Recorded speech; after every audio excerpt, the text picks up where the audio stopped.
फिर छात्र छात्रावास धर्म का अर्थ एवं परिभाषा, वर्गीकरण, प्रादुर्भाव के बारे में अध्ययन करेंगे। धर्म का अर्थ एवं परिभाषा। धर्म का अर्थ कर्तव्य, संस्कारों और गुण से होता है।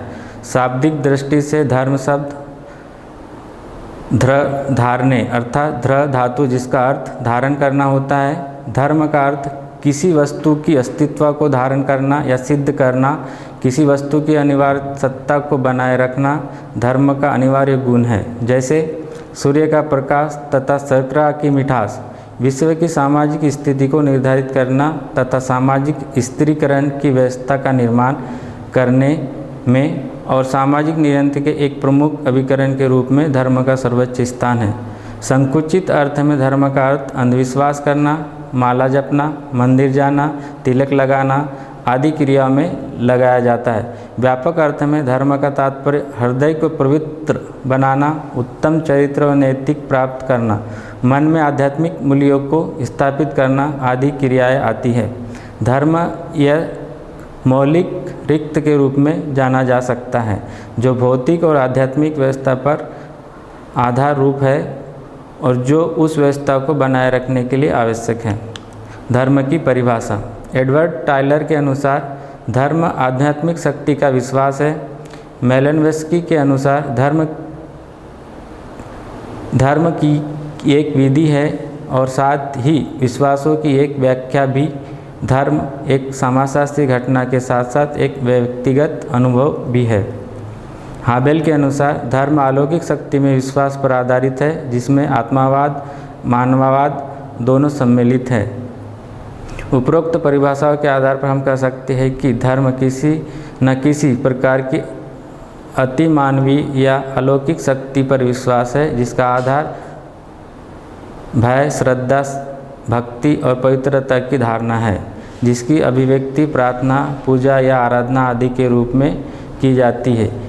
यह व्यक्तिगत और सामाजिक जीवन का आधार है, जीवन का शाश्वत सत्य है जो श्रेष्ठ है। हिंदू धर्म में त्याग और भोग का आदर्श समन्वय पाया जाता है। व्यक्ति को यह सांसारिक सुखों का उपयोग और जीवन में वास्तविकता से परिचय प्राप्त करते हुए अपने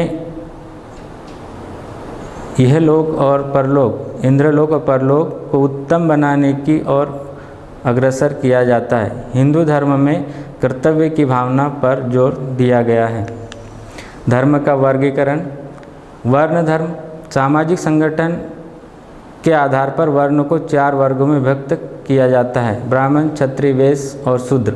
धार्मिक रूप से इन वर्णों में पृथक पृथक धर्म निर्धारित है जिसमें प्रत्येक व्यक्ति दूसरे की तुलना में अपने दायित्व की उचित रूप से निर्वाह कर सके। अर्थात ब्राह्मण का धर्म है कि पढ़ाना, आत्मनियंत्रण तथा तप का अभ्यास करना, यज्ञ करना, अध्ययन करना, लोगों की रक्षा करना, युद्ध करना आदि क्षत्रिय का धर्म है। उसी प्रकार गाय, बैल आदि पशुओं की रक्षा करना, दान करना, उचित साधनों हेतु धन का उपार्जन करना, व्यापार करना आदि वैश्य का मुख्य कर्तव्य है। शूद्र की सृष्टि अन्य तीनों वर्ण के सेवक के रूप में बिना ईर्ष्या के सेवा करना होता है।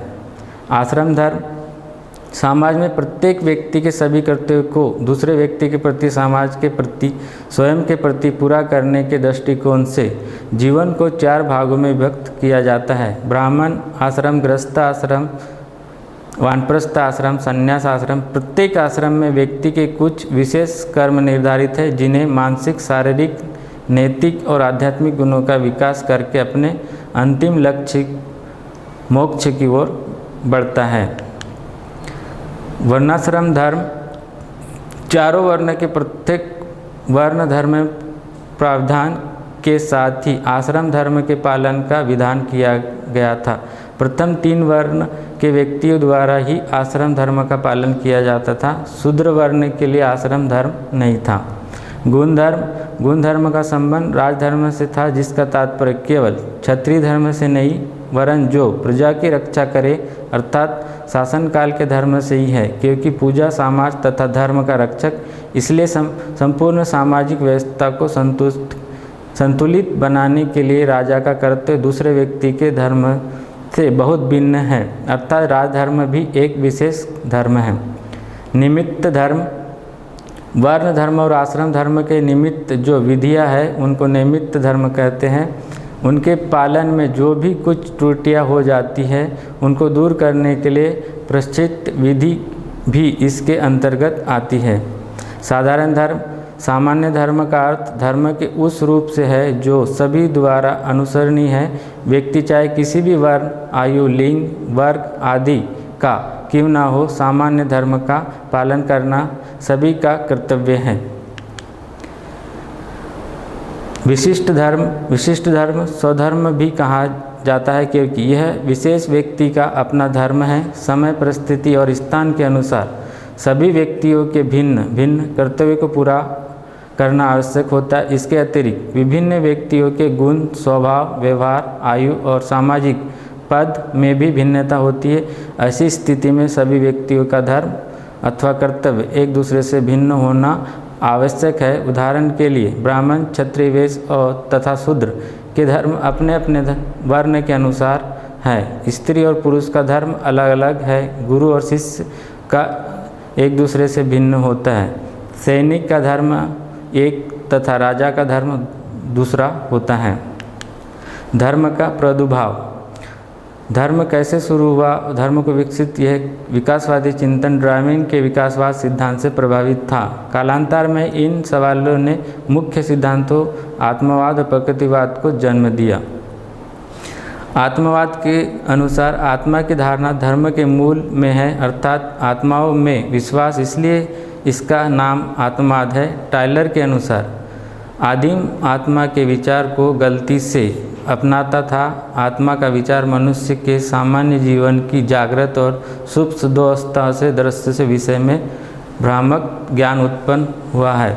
आदिम मनुष्य स्वप्न में दिखाई देने वाले दृश्य को जागृत अवस्था में दिखाई देने वाले तथ्य को समान ही सत्य और महत्वपूर्ण समझता है। अतः व्यक्ति को यह अनुभव होने लगा कि व्यक्ति के शरीर में जो आत्मा है एक सोते समय शयन स्थान पर विद्यमान रहता है और एक शरीर में छोड़कर बाहर विवरण करता है। शरीर में प्रत्यक्ष रूप से स्वतंत्र विवरण करने वाले वह आता है।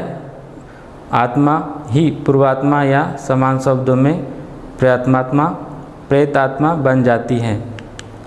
लेक्चर समाप्त। धन्यवाद।